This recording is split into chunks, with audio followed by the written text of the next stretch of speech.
It's a lovely warm afternoon in the African bush. We've just found a giraffe enjoying some shade. And this is Safari Live. Ready.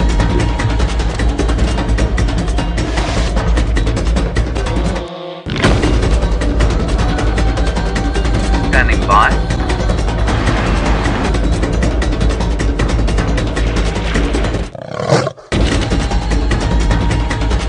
Five, 4, 3, 2, 1.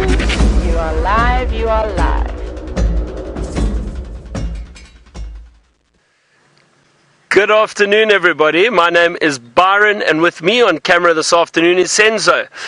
We also have Jamie, who's on the other vehicle, and Brent, who will be out on walk, and of course the ladies in the final control. Now, a big warm welcome to 3 schools this afternoon. We have Rogers STEM Academy, we've got Helen Thompson School, and we have got Bartlett Community Partnership. Lovely to have all of you with us. Oh, did you hear that, everyone? I don't know if you heard that. That sounded like a big elephant very close by.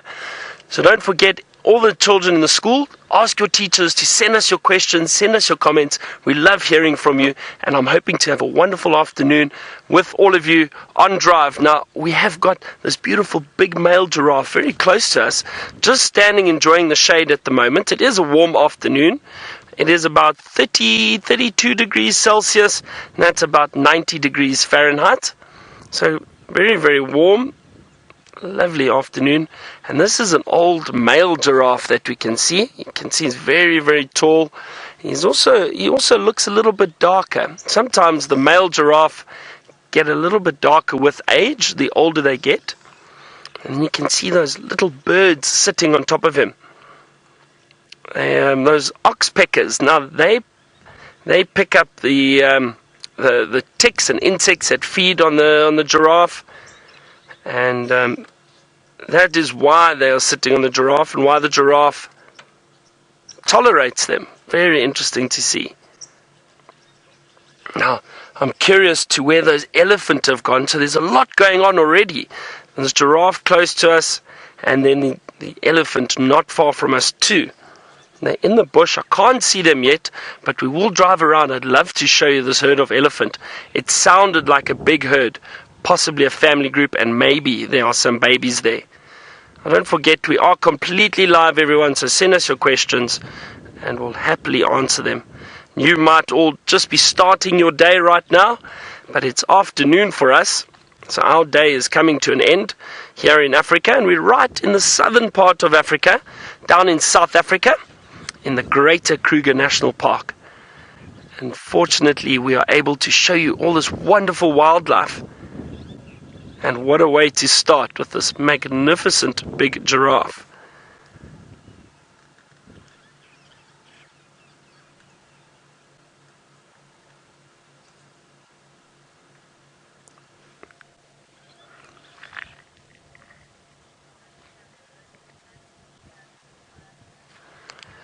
Valerie, you asked if I am able to speak one of the local languages or understand one of the local languages in South Africa. Now, Valerie, it's interesting. South Africa actually has about 11 official languages, which is quite a lot. I mean, 11 official languages, that's a lot of different languages, and they are all different.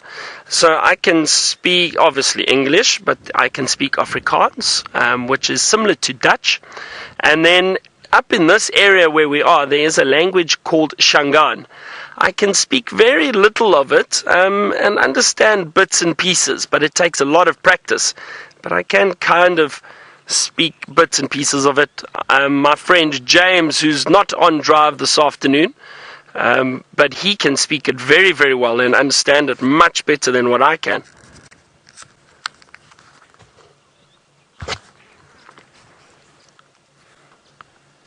I think, why don't we see if I can find those elephants.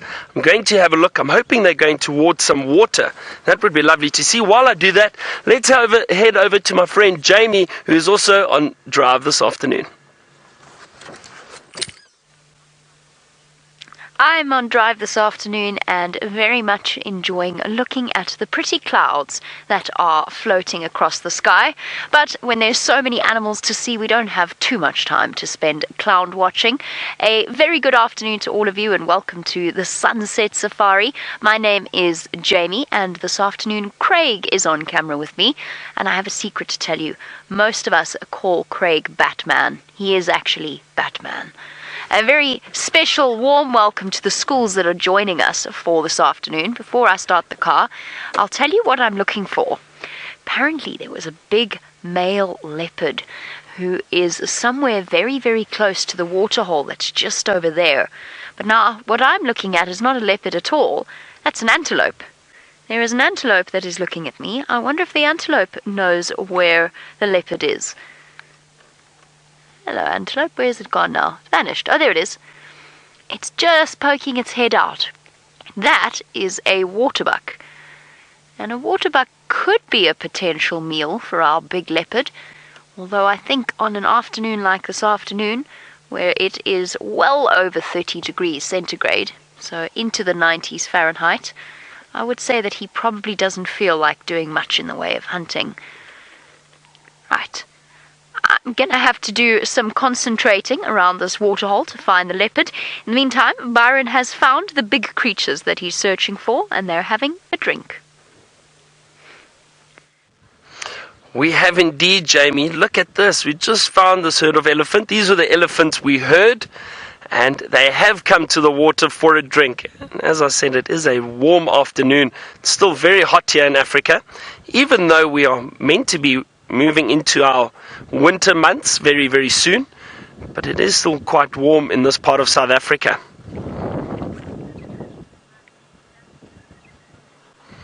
Now, speaking of the cold and the winter approaching, Colin, you asked if the animals hibernate in Africa. So no, Colin, none of our mammals hibernate in Africa at all. The temperature doesn't get that cold that they need to hibernate. So they will always be around, they will always be active. They just change their behavior slightly. Some of them might be a bit more active in winter because it's a lot cooler. Did you hear that sound?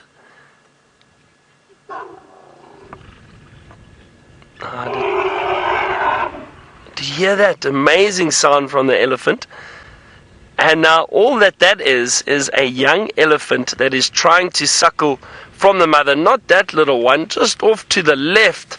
We'll see it. There we go. There's a little one there. That young one is trying to suckle or get milk from the mother, but it's probably getting a bit old now for that, and the mother's trying to stop it, so it's making it drink water.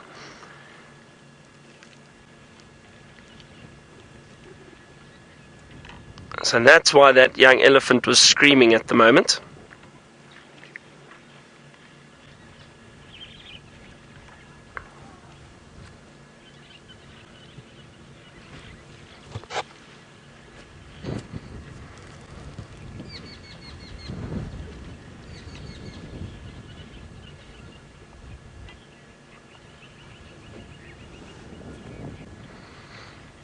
Paul, now, because we've just come out of summer, there's actually a lot of water everywhere, and we've got a number of different water holes or little dams. We sometimes call them dams.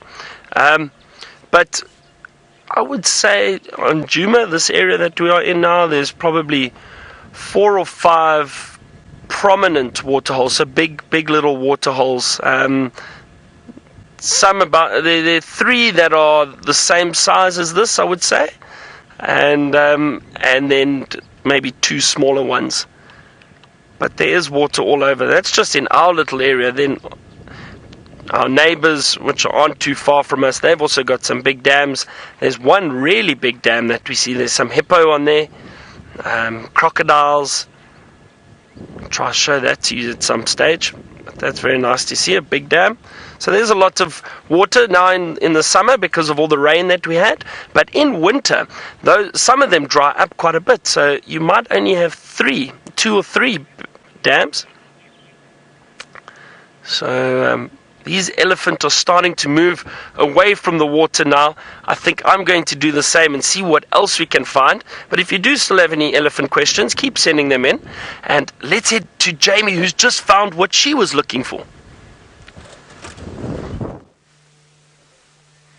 I found what I was looking for indeed, and he's just giving me a very good demonstration of why you should never make assumptions with animals. Remember how I said that it would probably be too hot and that our big male leopard would probably want to be lying in the shade? He was lying in the shade until he heard that waterbuck. And now he's on the prowl and he's thinking about hunting. And I think we should go and catch up with him and get ourselves into an interesting position with him. He's not particularly hungry, but all predators will take advantage, if they can, of an opportunity. Now, Tommy, you want to know how long I've been a ranger? Tommy, I've been a ranger now, on and off, since I was 19, so 8 years, give or take, which is a fantastic amount of time to spend in the bush. And there he goes, he's walking, he's absolutely massive. Sorry, Tommy, hold on a second. I've been very lucky, Tommy, in that I've grown up visiting game reserves just like this one and seeing amazing creatures just like this leopard. Okay, I mean, I have to go all the way around to catch up with him. I think he's looking for that waterbuck. Now, when he does decide to try and, if he does decide to try and hunt that waterbuck, he will move very, very quickly. Shelley, you want to know how fast leopards are. Shelley, I want you to picture, when you've finished with this live safari, walk 22 big steps with your outside, 22 big steps, and then blink your eyes. Now look from one side of the room that you're in to the other. A leopard could probably get across there in 1 second, in one blink of an eye. They are just that quick. So at their top speed, a leopard can cover 22 meters per second. That is roughly, or just over 60 feet. Okay, so there's the waterbuck over there. He can't see it, so I've got to stop here. He can hear it, but he can't see it anymore. And I don't want to block his view when he does start to creep up on it. So there's the waterbuck, and there's the leopard. Now, Wesley, you want to know what this massive male leopard eats. Wesley, he is a carnivore, so he eats meat and pretty much only meat. And we don't feed the animals here, so it's not like your dogs and cats at home. They have to hunt for themselves, which means they have to go out and catch their own food. And it's very hard to watch for us.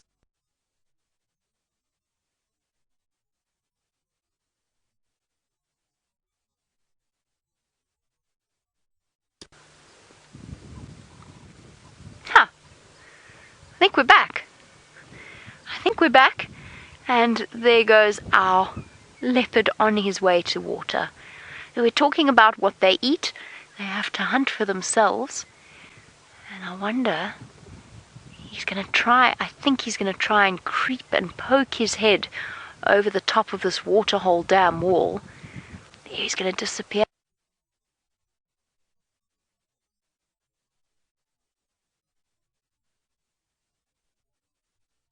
Oh, have a look, everybody. I think Jamie's just had some signal problems, but look at this beautiful warthog just in front of us. There we go. Sorry, let me just move out the way there. Here we go.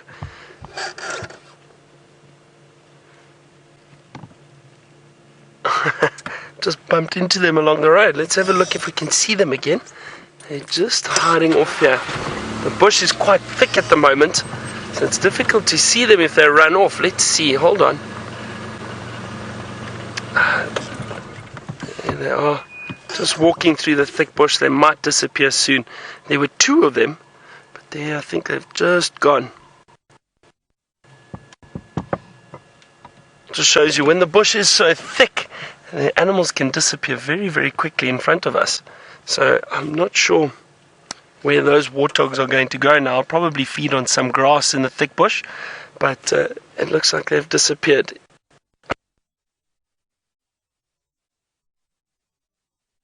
Those elephants moved away from the waterhole. They had a quick little drink just to quench their thirst a bit on a hot afternoon.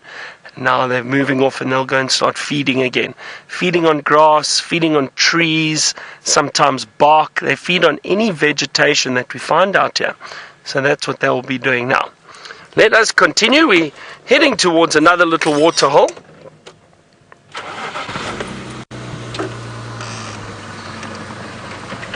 It's going through a little dip here.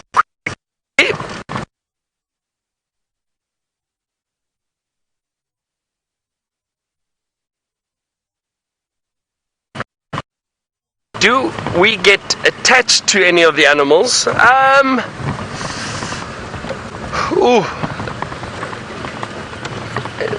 Oh, do we get to touch the animals? No, we don't. Ethel, we don't. Not at all.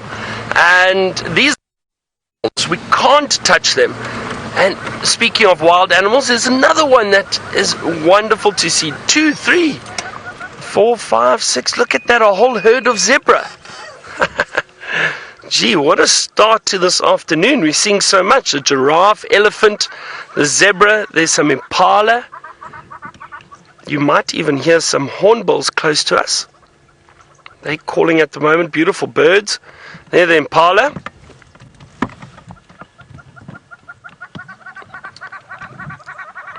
There are those hornbills calling.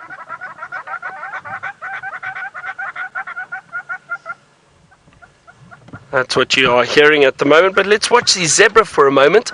It's so wonderful to see zebra.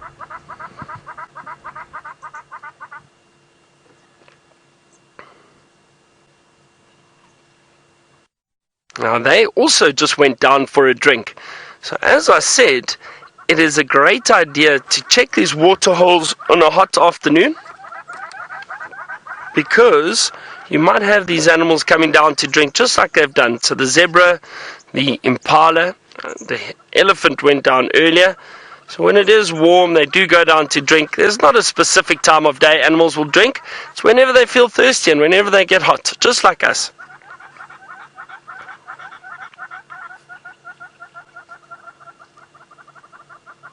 Oh, that's really lovely. I always enjoy seeing zebra.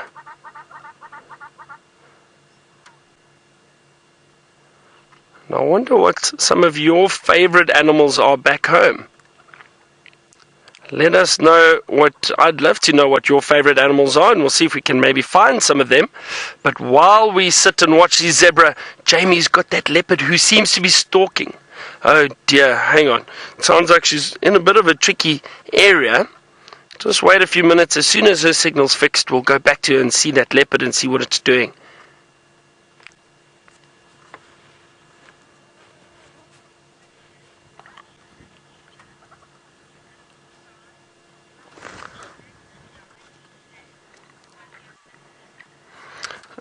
Talia and Anita, you asked, do the animals cry, or do they, and how many die or get eaten each day? So, Talia and Anita, it's very difficult. I don't think we really understand the emotions that some of these animals have or don't have. I don't think, now this is my opinion, that I don't think these animals have emotions like we experience emotions.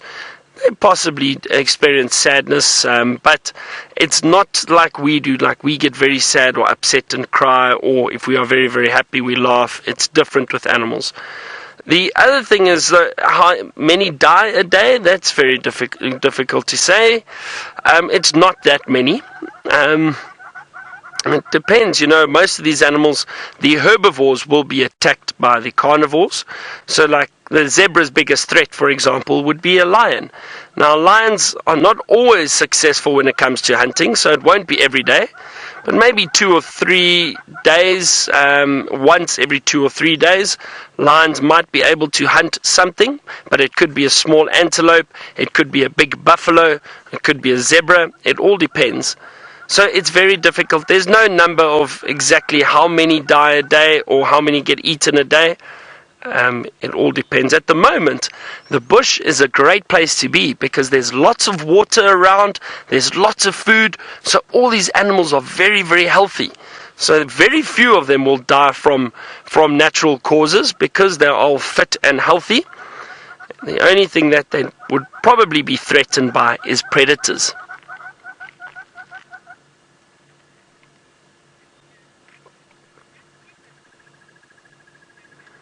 Richard, you asked, is that zebra pregnant? Now, it does look rather fat, doesn't it, Richard? And you know what? I do think that perhaps this female is pregnant. It's hard to say, and I'll tell you why. Because these zebra really, really have big bellies. Now, what happens is when they feed on grass, their digestive system is very strange. And they fill up with a lot of gas. And you can actually hear it when they do run. They let off a lot of gas, believe me. Now these zebra, so they always look like they are fat and healthy. And it's because of their digestive system. It causes them to bloat a little bit or look rather fat. But this one, I think, is overly fat. And it looks like this female might be pregnant. So well spotted, Richard. I think it is possibly pregnant.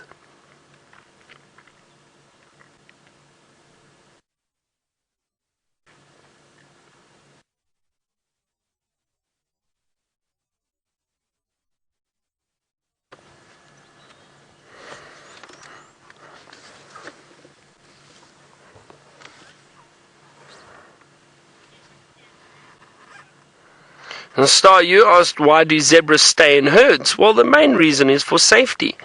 If these animals stay together, and that's why it's not just the zebra that we see around here, it's also the impala, just in this area now. And the reason for that is purely for safety.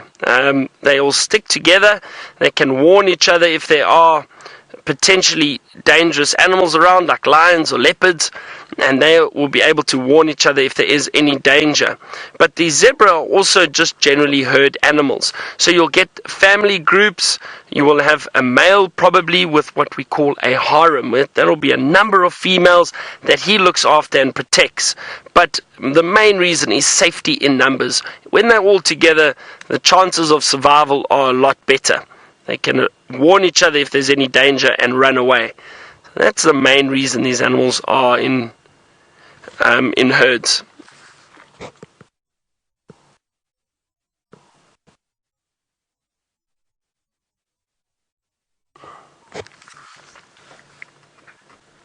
Deborah, zebras don't actually bath very much at all. But what they do is dust bath. Now that may sound very funny to all of you. Imagine rolling around in the sand or in the dust to get clean. But this is what they do. And that's why, can you see that brownish color on that zebra? Now this species of zebra have got those black lines and white lines, and then you see that little brown shadow in between. Now, that is the coloration of this zebra. These are known as the Burchell's zebra or the Plains zebra. We have got different species, but they also look like they are dirty. You see there's like a brownish color on them, and then parts of their face, for example, are very, very white. Now, the reason for that is from the dust bathing or dust bathing.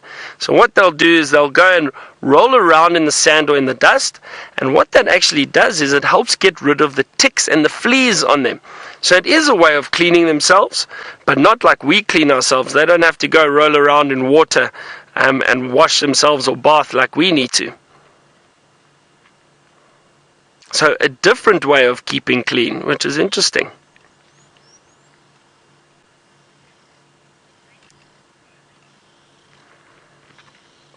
Now, Jamie and myself are not the only ones out there. Our friend Brent is very brave, and he is going to be walking this afternoon. Let's go and have a look what he is up to.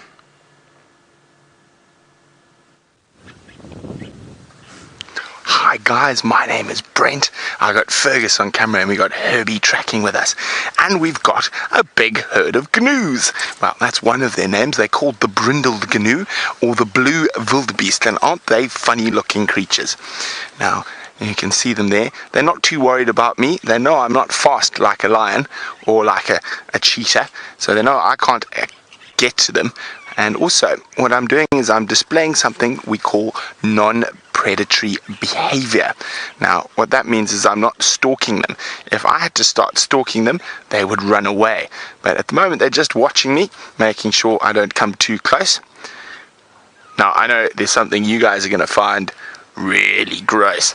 Now, you will see the wildebeest are often snorting and blowing their nose, and that's because there's a species of fly that lays its eggs in their nasal passages, and a big white maggot with hooks on its skin lives there and eats its snot. How gross is that?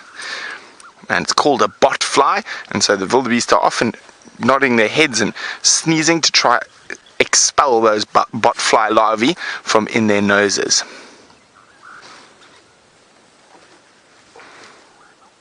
We don't want to scare them or chase them, so we're probably going to keep walking. I'm going to go look for some elephants today, and I'm going to head down towards a little dry river and see what we can find down there. And the thing about being out here in the African bush is we don't know what's around the next corner. There could be a lion, there could be an elephant, there could be anything, as Jamie is about to show you.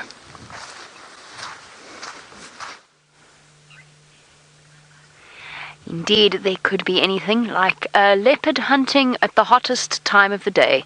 You just never know with wild animals. They don't read any of the textbooks.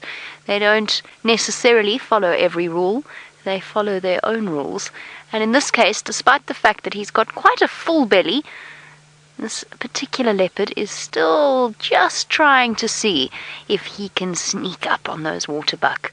And what he's doing is he's walking from shade patch to shade patch, stopping, watching, looking and listening, trying to figure out which way the antelope are going to go. I can't see them anymore. They have moved off into some very dense vegetation.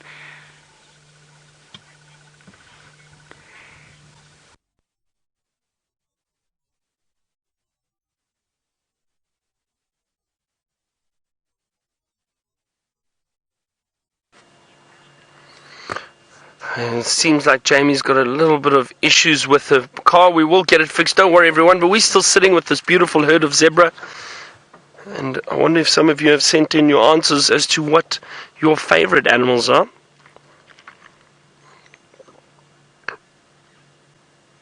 It's so nice to see a herd of zebra, and they're very relaxed at the moment. They're not far from us.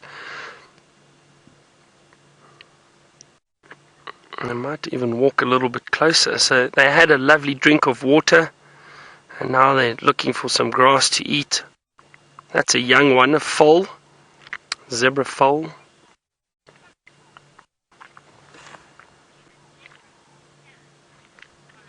Wow, Colin, now you asked how many degrees can a zebra withstand? Well, Colin, in these areas that we are in, it can get up to about 110, 115 degrees Fahrenheit. So that's very, very hot. And the zebra are comfortable, fairly comfortable in those conditions.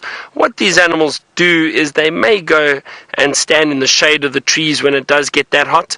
There are other parts of the country, though, up in the Kalahari and that, where we do see zebra, and that it gets really hot up there.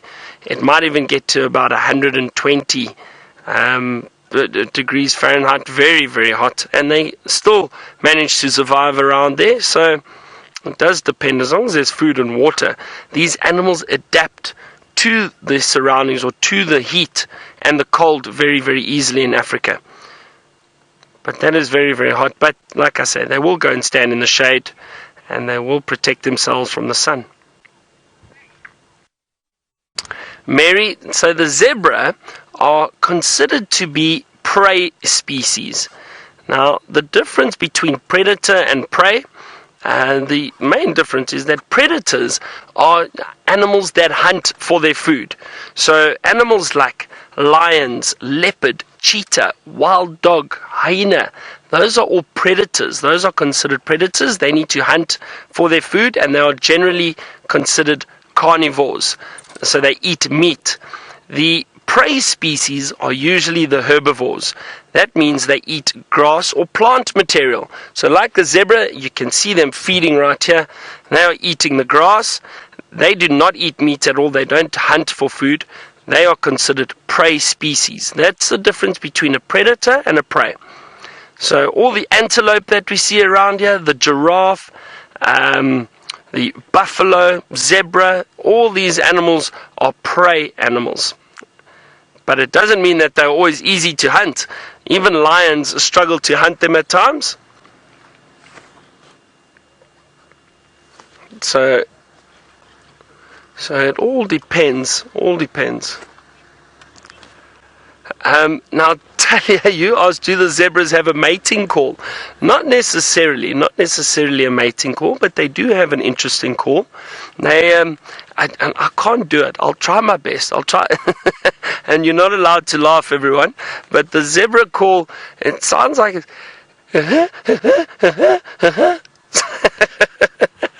something like that. It's terrible.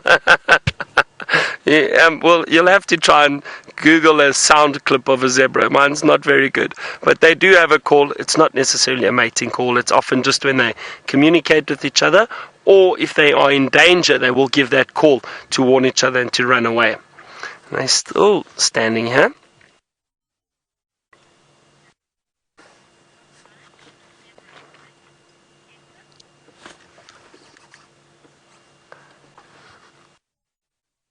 Hector, you just asked, how high can a zebra... sorry, I didn't hear the last part, Kirst. What was the last part? How high can a zebra do what?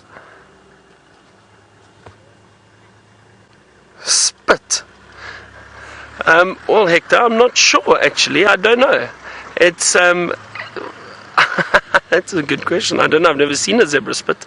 I don't think they do. No, definitely not. Not that I've ever seen. I don't think they do at all. But they're not like... I know llamas apparently spit, but I've never seen a zebra spit, so I don't think so.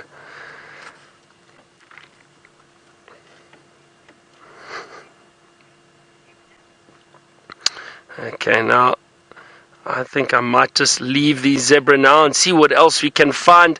Let's head back to my friend Brent, who's still wandering around on foot.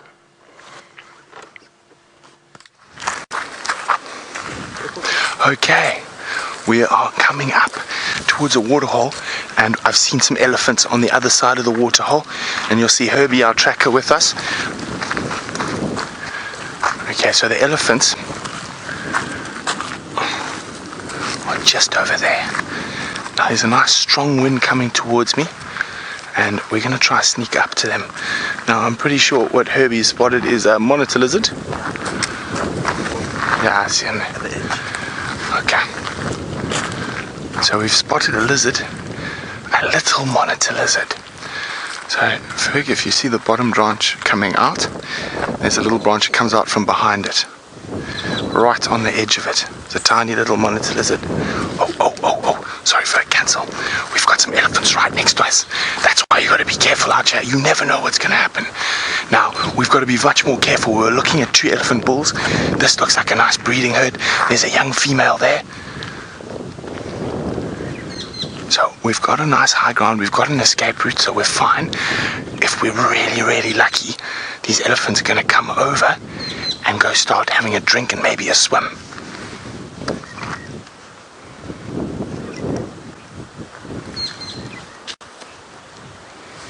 Hi, Victoria. Victoria is wondering, how is a stampede created? Well, Victoria, it's when one animal gets a fright and they all start running together. Okay. She looks like she knows we're here. She might have spotted us from below. I'm watching her body language very carefully. Now, one of the telltale signs in elephants is their tail. Now, her tail is just a little bit stiff. Let me know she's not 100% relaxed yet, but that's probably because there's such strong winds today, and elephants don't like strong wind because it affects their smelling and their hearing, which are their 2 main senses. Come on, spoil us. Go for a drink. Yay! Look how excited they're getting. Their tails are out. They're getting excited because they're thirsty. It's hot. And now they get to go have a drink or maybe even a play in the water.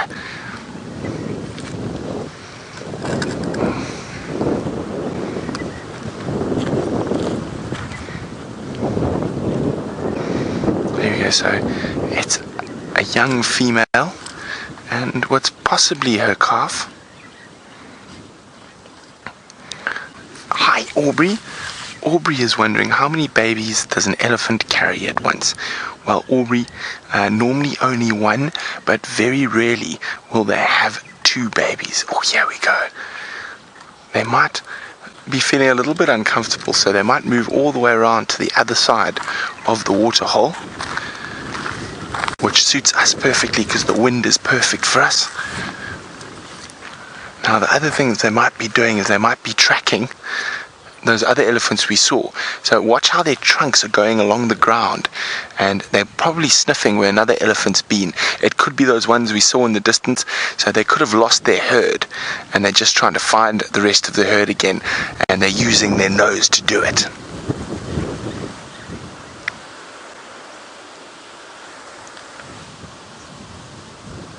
Here we go.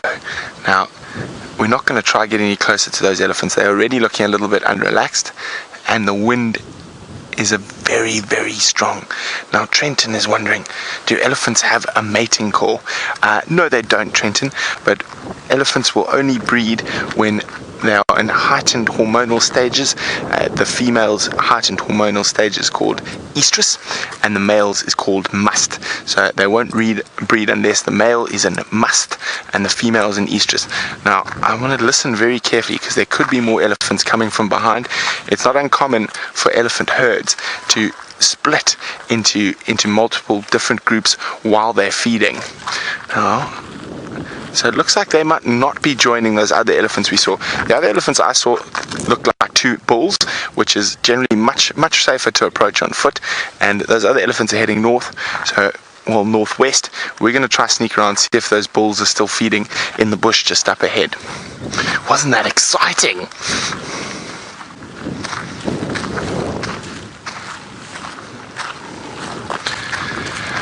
Hi, Colin. Colin would like to know whether I've ever been attacked by an animal. I've had some warning charges, and I have been charged by elephants before, but most of the time it's not the animal's fault. We've done something wrong, or someone scared it, or it's in a very stressful situation. So animals don't go out to attack us. 99% of the time that an animal attacks a human being, it is the human being's fault. But you must always remember that each time you see an animal, every circumstance is different, because you don't know whether those elephants have been being chased by a big bull in must and he's been harassing them, or if they've been lost for a while and missing the herd, so they're stressed out. Can you imagine if you lost your family in a massive area? You'd be very worried and you'd get very angry, and if anyone got in your way, you would chase them away. Now, of course, elephants aren't the only beautiful animals we have here, and Byron is with a spotted one. I am indeed, Brent. Now, the elephant aren't the only beautiful animal out here. We've just swapped places with Jamie quickly. I think she was just having some problems on the vehicle. But we've got this beautiful male leopard now that she found earlier. And he seems to be watching the water closely.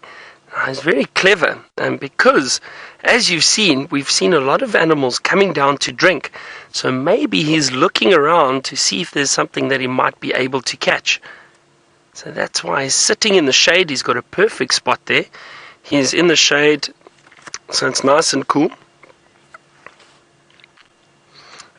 And he's well hidden there, he's well camouflaged. The grass is protecting him on one side, so he can have a look around, and hopefully no animals will see him if he is trying to hunt.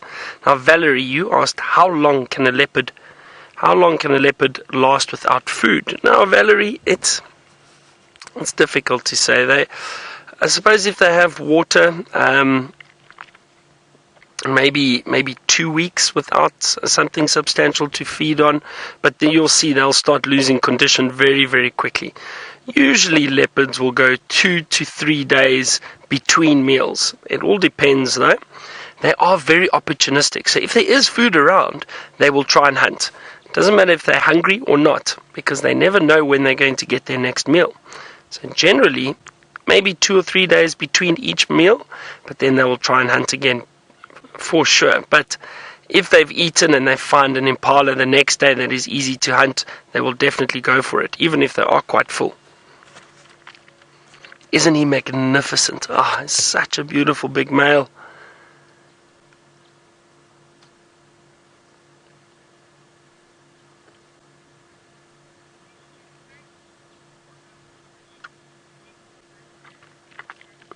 Now, Maggie, a leopard can live up to about 15 or 17 years old. That's how long a leopard can live for. So it all depends, Maggie. It depends how much competition there is around. Is there enough food and water around? That may allow them to live up to about 17 years. The oldest leopard I've ever seen lived to just over 17 years old. It was a female and she got to about 18. But that is very old for a leopard in the wild. Usually, and also males tend to live for less than that of a female. And the reason for that is there's often a lot more competition for males. So males may be about 14 or 15 years old and females a little bit longer. He's on the move. I wonder where he's going to go. We will try to stay with him. Okay, let me reposition quickly.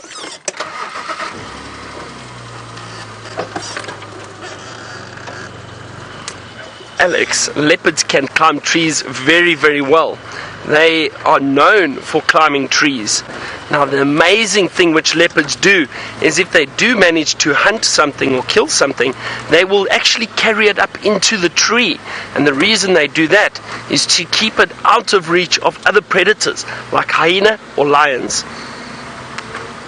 Let's see where he is. Just having a look around here. The grass is very long, so he might disappear from us for a short while. Let's just have a look. Where did he go? Ah, there he is. There he is. Let's see. He is walking. He's just off to our left. Oh, look at that.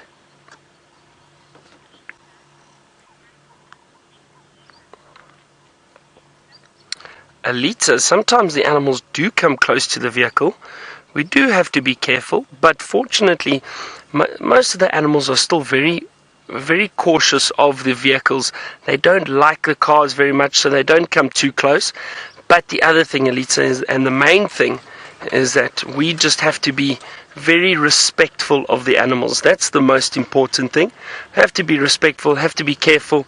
We don't want to cause them to be afraid of the vehicles. So if they do come close, it's only because of their choice. Let's see where he's going. Let's see where he's going. Probably just changing positions slightly and moving into the shade. Let's see, there he goes. Beautiful light on him now.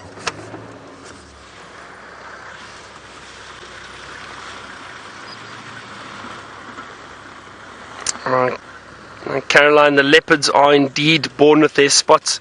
He's just lying down there. We can't really see him now. I'll give him just a few moments, just see if he settles down there, and then I'll try reposition. So, Caroline, they are indeed born with their spots.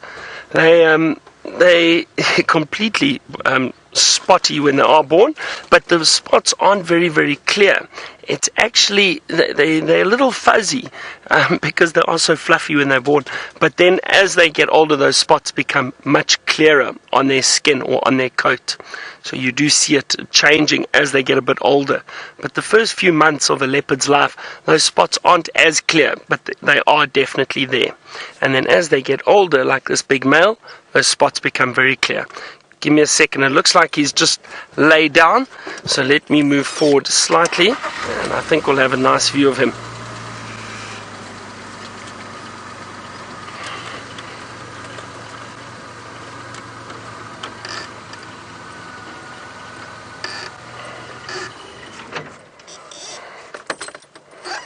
Now, Jan, Carlos, and Star, you've asked an interesting question. You want to know if leopards go into the water and if they swim.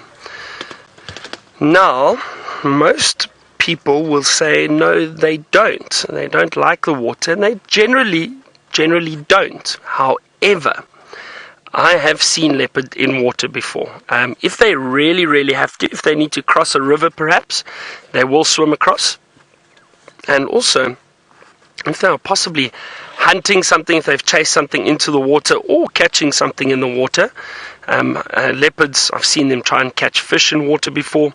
And on one occasion, I just saw a young male leopard go and sit in a little waterhole, possibly to cool off, but it was very strange behavior. It's not something you see often, but it just shows you they will go into water if they have to or if they really want to, but generally speaking, they prefer to stay out of the water.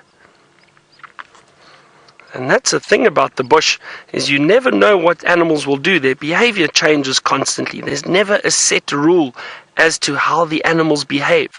And that's what makes it so fascinating.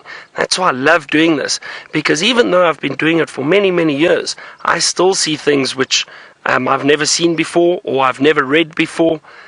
The bush is a really incredible place, this African bush. You're always learning something, which is really, really nice.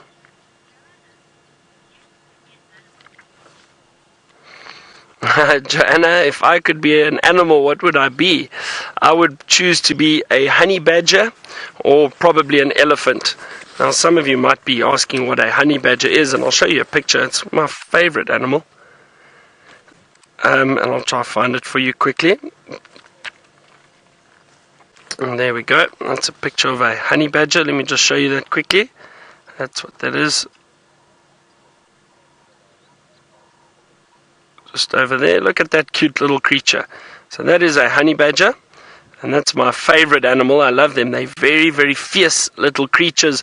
They're not afraid of anything. Awesome to see them. But you very seldom see them. They're very rare. So we don't see them often. They mainly come out at night. But if I could be any animal, probably be a honey badger. And then the other one would be an elephant. I love elephants. So either a honey badger or an elephant. Although this leopard looks like he's got a wonderful life, doesn't he? He's lying in the shade.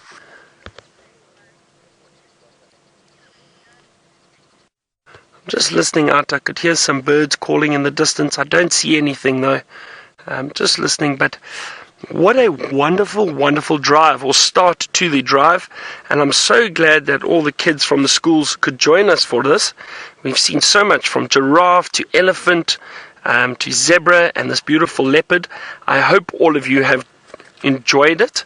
It really has been great having you on safari with us this afternoon on Safari Live. So to all the kids from the schools, thank you, goodbye. We'll join you all soon again. So from Jamie, Brent and myself, goodbye, and we'll chat to you soon.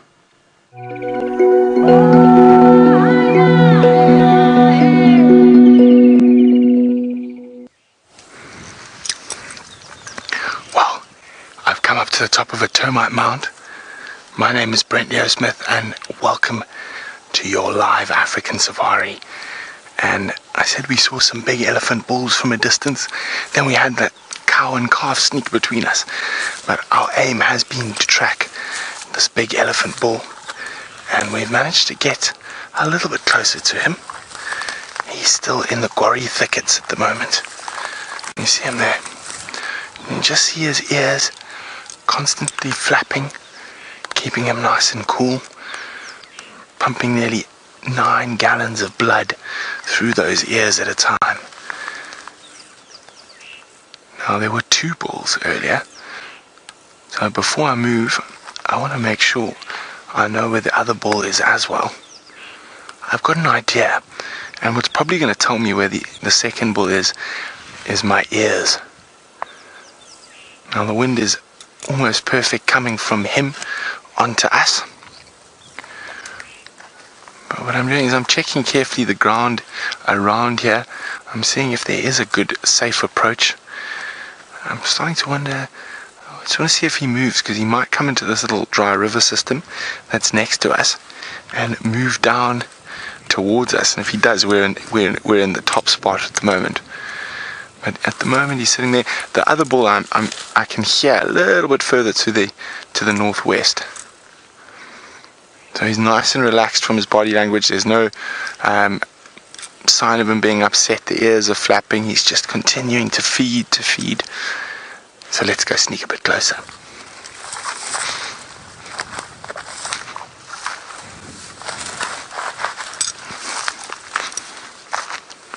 Wow, it's incredible.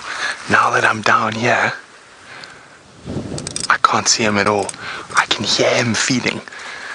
That's why you gotta be so important to look after your ears and trust your ears in the bush. Because they're what's gonna keep you safe in the long run.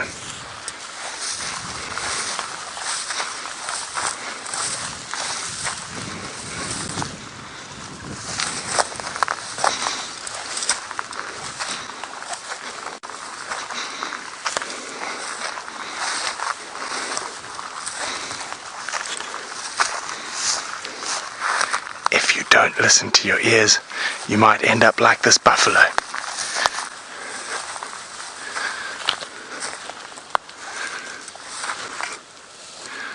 Now, this buffalo was actually killed by the Nkahuma pride during the drought. It's a buffalo cow. You can actually see all the stomach content. It'll probably just be eaten by termites now. And the termites have really got into it. But that's all the undigested grass that was in her stomach.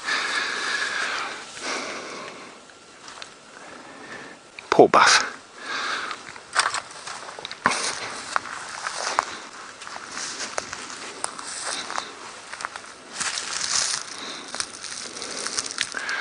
Hi, Susan. Susan is asking a very interesting question. Now, Susan is wondering, do animals associate humans on foot with poaching? No, not really poaching per se, Susan, but man has been the dominant diurnal predator for the last 200,000 years. Man evolved in Africa and had to hunt to survive. So at the end of the day, we're all Africans, and our ancestors would have eked out an existence competing with lions and hyenas and other predators. So the animals know the upright figure of man is a predator. So depending on the situation, they react differently. So those wildebeest know I can't run them down. So they're not too worried about me. Now, they would behave completely differently with a lion. So the same as that the wildebeest would behave completely differently with a hyena. Elephants are a bit of a funny one. In certain areas where they are heavily poached, yes, animals do associate man with poaching, especially elephants. But in an area like this, and where they haven't been poached and harassed by people, they have pretty much the instinctive response to human beings would be, what's that little thing? He's not really a threat to me. If I make myself big and scary, he'll go away. And that's normally what happens, because elephants can be very big and very scary. Okay, let's see if we can get a bit closer to this big boy. So I'm going to focus my concentration on sneaking closer to this elephant. While we do that, let's go to Jamie and probably one of the most beautiful trafalgarids in Africa. I agree with him, but just like Brent has to try and focus his attention on sneaking closer to the elephant, I have to try and focus my attention on sneaking closer to our antelope that have decided they really don't want to be on camera. There was an entire herd of kudu, including the sweetest little babies, and just while we are sneaking up on them, oh, there's a male. There's a beautiful male. Hello, gorgeous. Following along behind the ladies, are we? Enjoying their company, perhaps. Here's a beautiful kudu bull. And Trafalgar, part of the spiral-horned antelope family. And the kudu, it's really not hard to see where they get that name. Those massive spiraling horns, in terms of functionality, actually probably quite restrictive in terms of running through dense vegetation away from predators. But when it comes to fighting with each other, they can use them to show off to other males before they get to the point of fighting. And even then, when they do fight with each other, those spiraling shapes get locked in together. And sometimes kudu get locked, male, sort of battling male kudu, get locked together to the point that they actually don't make it. Though it can be quite a tragic situation. It's unusual, but it does happen, and I've encountered a couple of pairs of kudu stuck together. Right, let's see if we can sneak up on this entire family. Come on, guys, it's okay. And just by the way, I do apologize for my prolonged absence. As you can tell, Byron is now with Tingana, and I've lost my leopard sighting. It's not that bad. There'll be others. Rusty just decided to have a moment. Rusty's the vehicle that we're in. Little Kudus, you're the ones causing panic. Oh, oopsie. Whacked the antenna. It's the babies that are dashing off, and it's the babies that I really want to show you, because they've got these massive ears. And I mean, Kudu in general have enormous radar-like ears. But the babies, it's almost disproportionately so. I actually don't think they're dashing away from me, or just me either. I think this big Kudu bull is also causing, not distress, but he is following along behind them. There he goes. Over there. There he disappears. Let me see if I can catch up with them quickly. Ah, our Kudu don't want to be on camera today. It's alright, we've got lots of exciting things planned for this afternoon. Once it gets a little bit cooler, I'm going back to the Nkuhumas. There goes our retreating male Kudu, in all his splendor.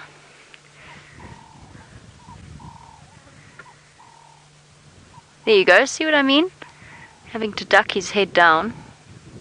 Okay, admittedly to eat. But I was going to say to avoid getting tangled up in the branches. It's one of the reasons why there's a massive theory connecting the habitat of an antelope to whether or not the females of the species have horns. The males will always have horns because it is part of their reproductive strategy to be able to fight with other males and fight off other males. But the females don't always need them. And for antelope, generally speaking, there's a pattern that where an antelope lives in quite dense vegetation or moves about in quite dense vegetation, then the females do not have horns. And then in situations where they live out in the open, like for example oryx or wildebeest would be two good examples, then the females do have horns. And quite a strong argument for that is eland, because they are part of the spiral-horned antelope family. They're the largest member of the spiral-horned antelope family, the smallest being the bushbuck that we see. In the eland, the females do have horns.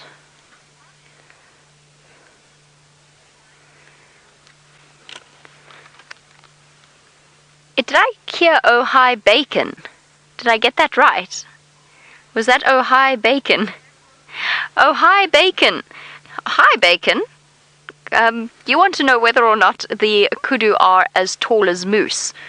They're very large antelope. They're well over a meter at the shoulder, and in terms of weight, probably easily around 200 or so kilograms. How big is a moose? A moose is bigger than that, isn't it? I mean, moose are huge. I don't think kudu are quite as large as a moose. I've never seen a moose in the wild. I've only seen them on documentaries and heard that eerie sound that they make. But as far as I know, moose can be over 2 meters tall at the shoulder. So over 6 feet tall. Am I wrong about that? No, I am right about that. So I think a moose is quite a lot larger than a kudu. A kudu is big. It's one of our biggest antelope that we get out here, but a moose is much, much larger, from what I understand. How large is an elk? I think even then an elk's a bit larger than something like a kudu, but it might be closely, or more closely comparable than something like a moose. I would love to see a moose. I'd love to hear them as well. Don't they make those eerie screeching sounds? There we go. It's sort of roughly elk-sized. A kudu is roughly elk-sized, if it's about 1.5 meters at the shoulder. How much do elk weigh? I'm guessing more than a kudu. They're bulky. Kudu are quite sort of slim.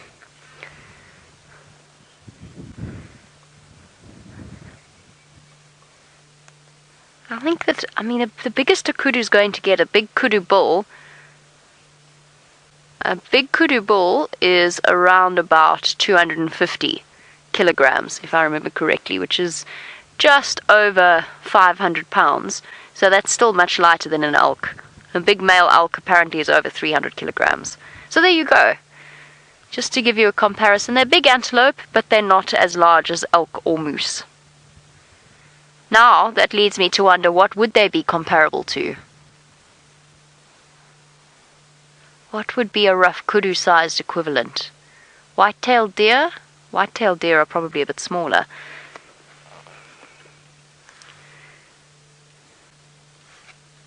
What are the deer that I'm thinking of? It is white-tailed deer. What was Bambi? Was Bambi a white-tailed deer? Bambi was a white-tailed deer, wasn't it? Wasn't he? I think he was. Bambi, of course, being one of the most traumatizing things I have ever seen in my entire life. As a child.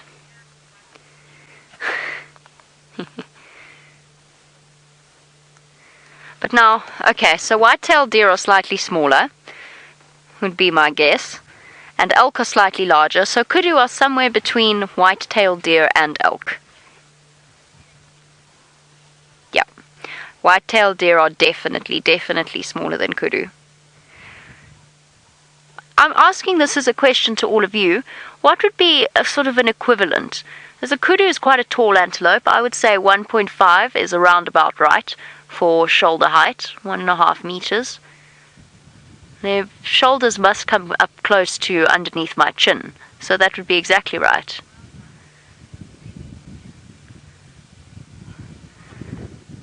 Thank you very much to Claude's Gate Wildlife, who suggested a red deer. Yes, a red deer sounds about right. I have only ever seen a red deer at a far distance, but that sounds about right in terms of size now that I think about it. Just going forward one more time. It's not often we get such a patient kudu bull that allows us to look at him.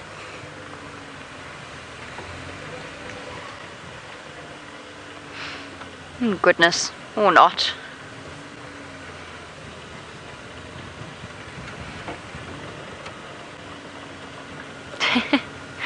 Okay, it was a nice idea in theory, but he's not having any of it. He's moving off. Alright, well, let's go see if any of the little ones have come out into the road. Perhaps they're a bit more relaxed now that the male's a bit further behind them.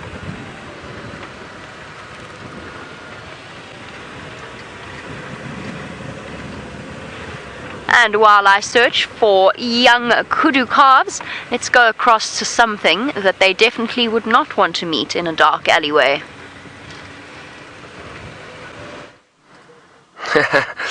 That's right, Jamie. I suppose we wouldn't want to meet this big male leopard in a dark alleyway. And he's still resting and relaxing close to the waterhole. He's got a perfect little spot there. He's forced us to sit in the sun while he has got the shade, the only bit of shade around. But we don't want to get too close to him, so we're not going to disturb him. But fortunately for us, he is lying very relaxed in the shade. There's a bit of a cool breeze coming off of the water, so that's also helping him stay cool, which is wonderful. It really is so peaceful, and we're so fortunate to be able to sit and watch a leopard like this, just basically resting in the shade. We know how long we can track and look for them when we want to. It's not always easy. So when we do see them like this, it's a great opportunity and wonderful experience.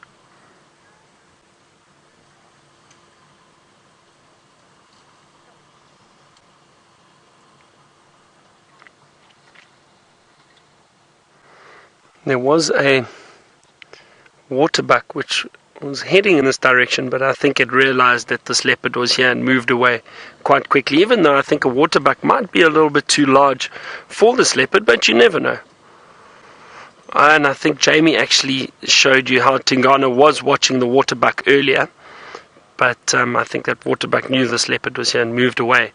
But as I said, it's not easy to I suppose for a big leopard, even a big male leopard like this, to hunt waterbuck. They are large, powerful antelope. And I'm just trying to think. I think I've only seen leopard with young waterbuck kills, but not often at all. I've seen a leopard with a big male Inyala kill, which is quite large. I've seen them with Kudu kills. So they can hunt larger prey. The more experienced and larger the leopard is, probably the easier it is. So they can definitely hunt larger prey. They are amazingly powerful creatures.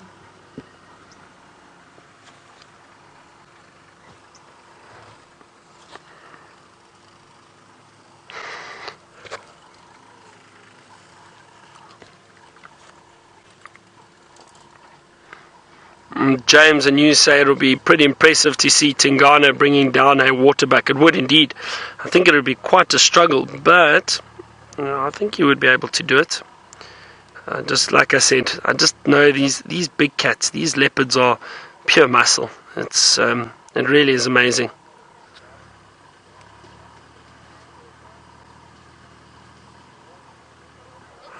It's so nice to see him again. I haven't seen him for quite some time, this big male, so it's always great to see a big male leopard.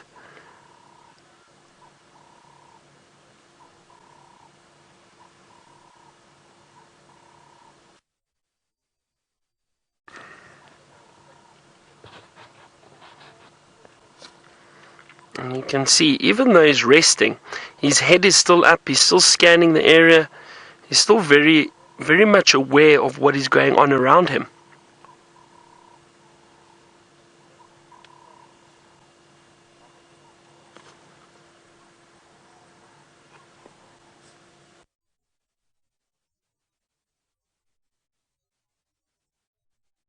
Caltech, leopards, I've never seen leopards hunting together. What I have seen though is I've seen leopards where a male or a female could potentially make a kill if they are together, usually when they are mating. Male or the female would possibly make a kill, and then they may both feed on that carcass. Now, it's not often that you see leopards feeding on a carcass together because they're generally solitary. However, I have seen it. But what I've also seen, which is interesting, is one will feed, and then once it moves off, the other one will go and feed. They very seldom feed together. I've only seen it once or twice with leopards feeding at the same time, and that was actually a female with her cubs. Even then, the female will feed first usually, and then allow the cubs to feed, and when they finish, she'll go back and feed, and also not both cubs at the same time. If she's got 2 cubs or 3 cubs, it will only be one at a time. That's generally what I have seen, and I've seen leopards on many, many kills. But it does depend. If the cubs are very young, they might share a kill. But I've never seen leopards hunting together, actively hunting together, or working together to bring down any prey. But, as I've always said, there's no golden rule in the bush. Things can happen that we don't expect or that we've never read about. And trust me, I've seen some leopard behavior that is in no book anywhere. It's not written anywhere, but I've seen some very strange leopard behavior.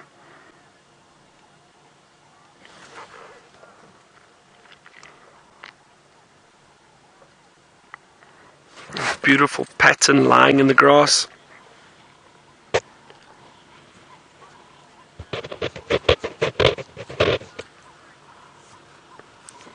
Now, Brandon, you asked if Shungile and Hosana would show up now. If Tingana would potentially, or how he would react if they did show up. Well, the first thing is, we all assume that he is the father of those cubs.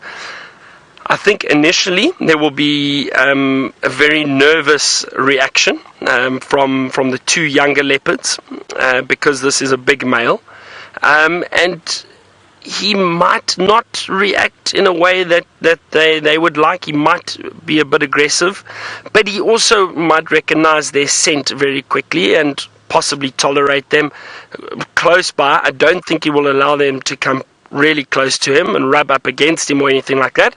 Usually what I've seen with leopard behavior is if a male or any leopards, if they do come across another leopard, there's often snarling and they don't like other leopards around. The only time I've really seen leopards interacting is a male and a female, obviously when the females are looking to mate. But again, it's difficult, Brandon. I don't know, because I've never seen him react or bump into those cubs before. But just because we haven't seen it, it doesn't mean it hasn't happened. There's a very good chance that he's met up with him a number of times in the evening and we just haven't seen it. So it all depends. I mean, you know, I like questions like that because I don't think there's a right or wrong answer. And who knows? I've seen a male leopard before where he's been feeding on a carcass, a young male leopard, and a big male who was his father came in, chased him off a little bit, fed, but then allowed the young male back and allowed him to go feed again. So it's very strange behavior, you know, and like I say, I've seen things that aren't written in books. And we're told that leopards are completely solitary, they don't interact, but I guarantee you, they interact with each other more than we see, definitely.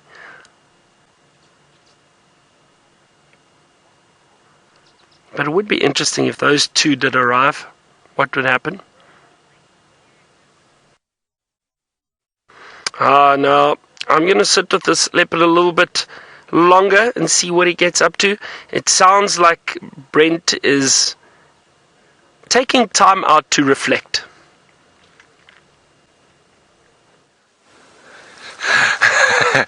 Well, reflect, not quite. Reflect, we've had a very, very hectic time since you last saw us.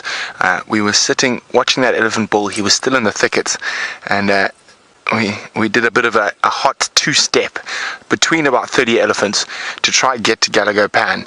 And we've just finished scouring. Herbie's just checking a little bit to the east of me now. There were monkeys alarm calling, and monkeys seldom lie. They're almost spot on that there's an actual predator.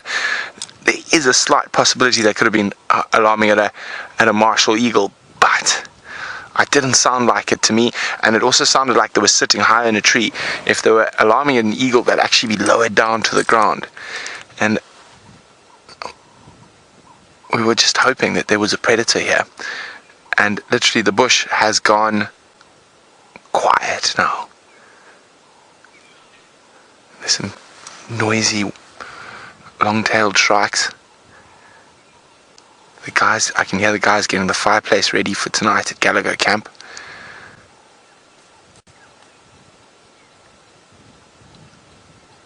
And the ever-present turtle dove. But no more alarm calls. No sign of any predator. I was convinced we were going to have nice fresh tracks around the water. Oh yeah, tit. That is little chin spot batters. That's alarm calling at Herbie.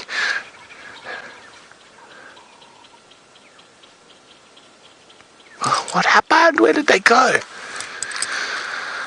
I mean, the monkeys, because they're up in the trees, they can often see stuff a long way away from where we couldn't. They looked like they were literally looking right here at the pan. I mean, we were looking at them from about 600 meters away. And as we were trying to get here, every time we tried to make a straight line, there was a herd of elephants. We had to zig and zag and actually go quite far to the north of where we would want to have come.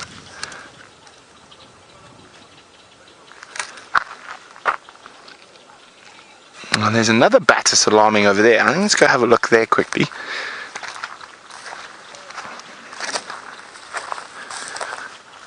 Now, I'm going to focus all my attention on trying to find another cat for today. So while I do that, let's go to Jamie, who's got something that is definitely parking easy in the water.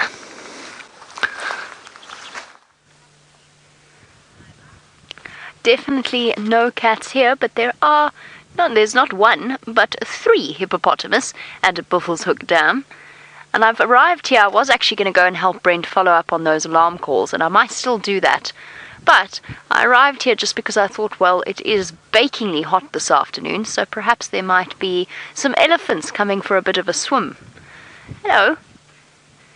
They were drinking here this morning on the sunrise safari.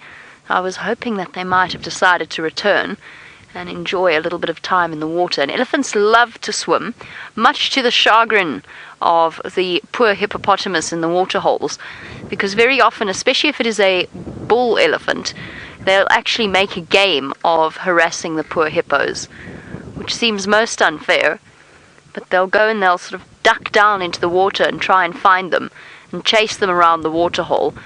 Now, of course, the hippos have an advantage in that they are very much water-dwelling creatures, so they tend to be much faster as they run along the bottom of the water holes.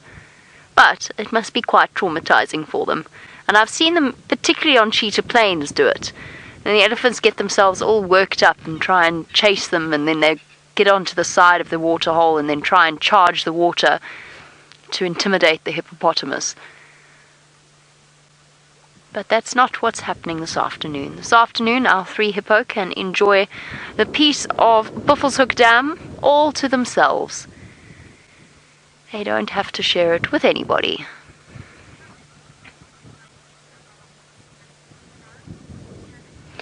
And welcome to Tanis.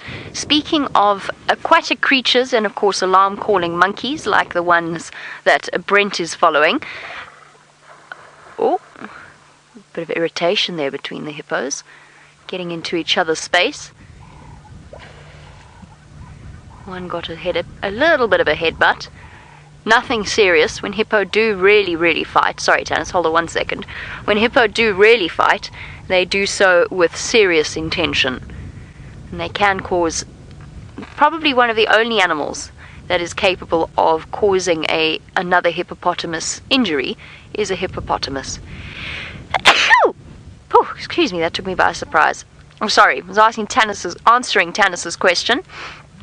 Tanis, you want to know if monkeys will alarm call at crocodiles. I've never seen them do so.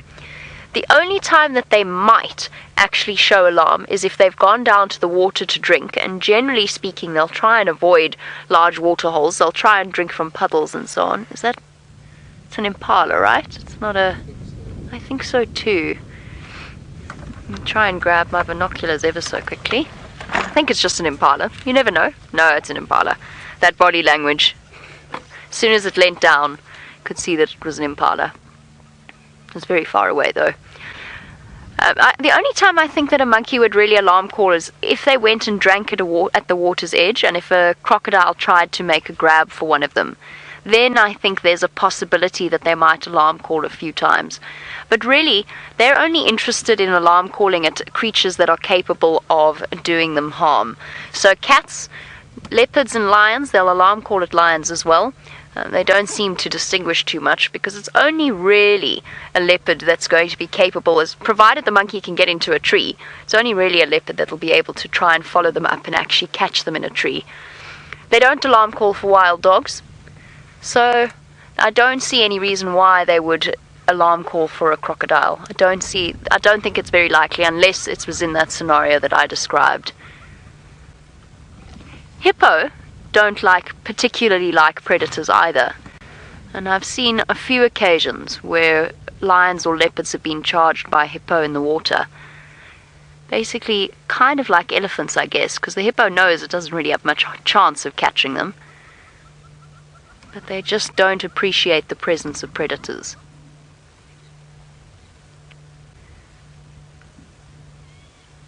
That looks for all the world like it could just be a mound of mud sticking out of the surface of the water.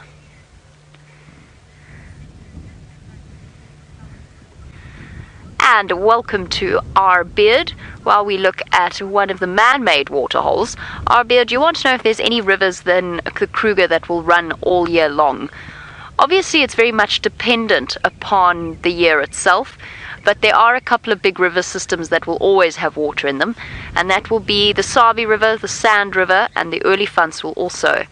The Olifants is a slightly more dubious, just because in the drought and because of recent usage and redirection of water for agriculture, the Olifants River's nature and shape has changed completely. Once upon a time, if you read descriptions of the Kruger 100 years ago, or the area of Kruger 100 years ago, You find stories of the olifants flowing absolutely all year round, a massive raging torrent that very little could actually get across except for animals when they really, really needed to. But that is not quite the case any longer. But the Sabi River and the Sand River will continue to flow. The Letaba River tends to dry up, and last year, during the drought, the olifants was completely dry. So was the Letaba River. So of course it does depend upon the rainfall that we get, but those are the more permanent water sources. The Lavuvu also tends to flow all year round, and the great grey-green greasy Limpopo also, in theory, should flow all year round. And hello to Tula Ann while we watch our hippopotamus. Tula Ann is 4 years old and she's got a very good question for us. Tula Ann would like to know if we've got any dolphins or whales in this water or in the water around us. Tula Ann, unfortunately not. We don't get any dolphins or whales in the Kruger National Park. There are some recorded cases of a shark swimming all the way up from the sea into one of the rivers that flows through the Kruger, but that's quite unusual and that doesn't often happen. If you want to see whales and dolphins, you'd have to go to the coastal areas of South Africa. And if you go down to Cape Town or somewhere around there, then at a certain time of year you'll be able to watch the whales come swimming past. And I've seen lots of dolphins and whales when I've gone to visit the seaside, but the sea is very far away from us, and unfortunately we don't, not even freshwater dolphins, we don't get any here. But that's a good question, Tula Ann, and thank you for sending it through. I want you to think of lots of different questions that you can ask us.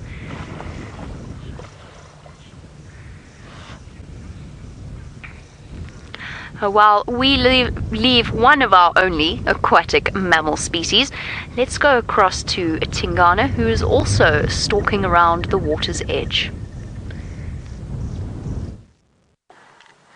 Well, Jamie, he's still kind of resting, really, but he's getting a bit more active. There's some flies bothering him at the moment. His head is up. He's been cleaning himself. So I'm interested to see what he does. Is he going to decide to stand up and move? He keeps watching around, and again, sometimes these predators do hang around the water holes to potentially see if there are animals coming down to drink. So it will be interesting to see what happens or what he decides to do. But all this cleaning activity, you see, he's grooming himself. Now, leopards do that a lot. They'll lick their paws, they'll clean their faces. And all of that is to make sure that they get rid of some of the ticks and the fleas that sit on them. And they've got incredibly rough tongues, so by licking like that, they're able to get rid of a lot of little ticks that sit on them. It's almost like little barbs or burrs on their tongue that they're able to clean themselves very, very well. Now, a leopard and a lion tongue is incredibly rough. You often hear or see it when they are at a carcass, when they're cleaning a carcass. They'll lick a carcass and sometimes clean off some of the hair or the skin very, very easily, just with a few licks, and especially lions.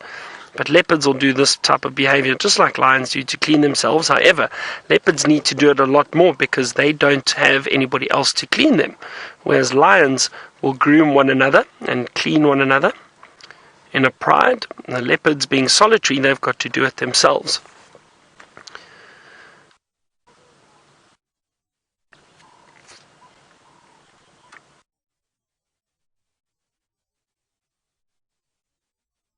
Reese, all the way from Scotland. Good afternoon to you, Reese. You asked if the big cats need their claws like the domestic cats do. Well, they do. They do indeed go and scrape up against branches and claw at big trees to clean and basically try and stretch those claws at times. They do it indeed. All the big cats do it. Lion, leopard, they'll often go and they'll claw against trees. And if you see where they do it and you go and have a look, or sometimes you walk past trees and you see it, you can see clear claw marks in the trees from leopards or lions.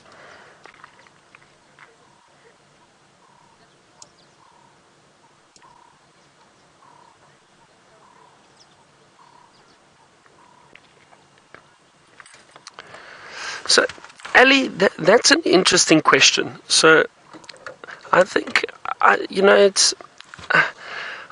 I don't know how I would answer that. Ellie wanted to know how aggressive leopards are compared to lions, or which is more aggressive. Now, Ellie, wait, he's getting up. Okay, there we go.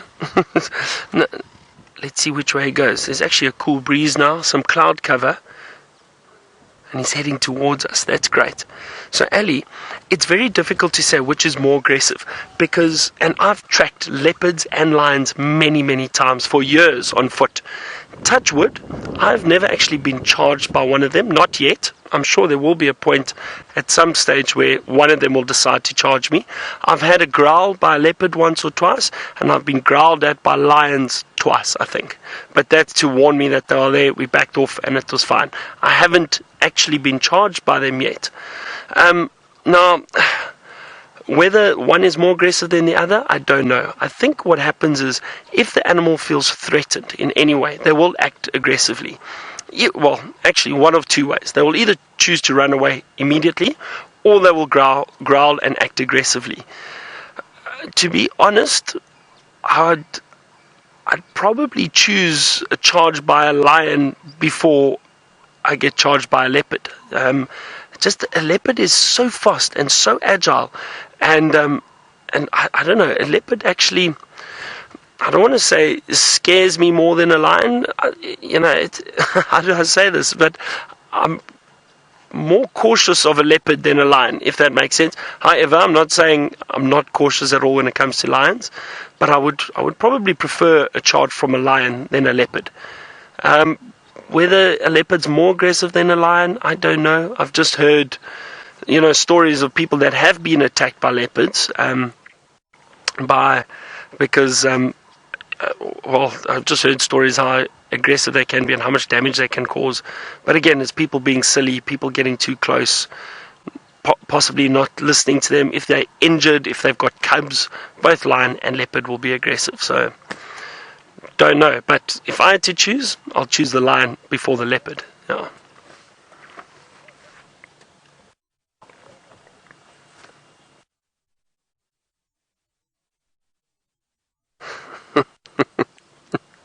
Okay, I'm going to sit here a little bit longer. It's getting cooler, so maybe this leopard does decide to get up and move around. Let's head to Brent, who's doing something very strange, apparently. Well, it's not so strange if you know what I'm doing. I've found myself a nice sandpaper raisin, and I'm busy giving my beautiful walking stick some TLC. You can actually see how shiny and smooth it's got where I've been rubbing. There's of course a little green tinge from the leaf. So as I said, the sandpaper raisin is quite effective. Now, it's probably not the best thing for my stick. I probably need something a bit more coarse. But in Zambia and in Malawi and Zimbabwe, I have seen the carpenters who make those incredible carvings that are sold at places like Victoria Falls, when they want a really, really fine finish on their carvings, they'll actually use the sandpaper raisin. Now, I'm trying to remember the number. I used to know this stuff when I was building camps. I think it's half,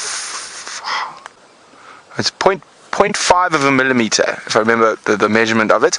So it's almost like water paper, the water sandpaper that you use when you're really trying to like tidy up stuff after in plumbing and that, like you're trying to tidy up where you've put polyfiller or ceramic filler and you want to make it look smooth and pretty. Use that very, very fine sandpaper. It's about the same grain as a sandpaper raisin, and I still find it amazing that those carvings that those guys make up there, I mean, they generally make it with a homemade axe to get the general shape, and they can do it so quickly, and then different little homemade knives to do the little intricacies, and then, well, if there's no sandpaper available, and I think the reason they don't use sandpaper, because in a lot of those places sandpaper is available once you're in town, but I think they use the raisin because it is probably finer than the finest sandpaper, and it gives the most magnificent sheen to wood.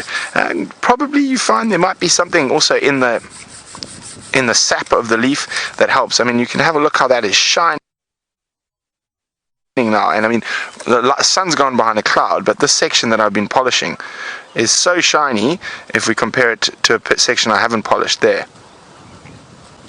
And it's just, well, we're not going to do it quickly, so we'll see if we can do a very fast section here on the section that I hadn't done over here. So let's just do it quickly.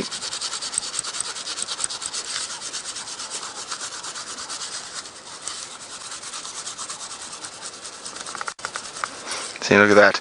It's getting there. That's quite a rough spot I chose, but it's still got that wonderful, smooth, shiny sheen now. I could do this all day. But then, how am I supposed to find you animals?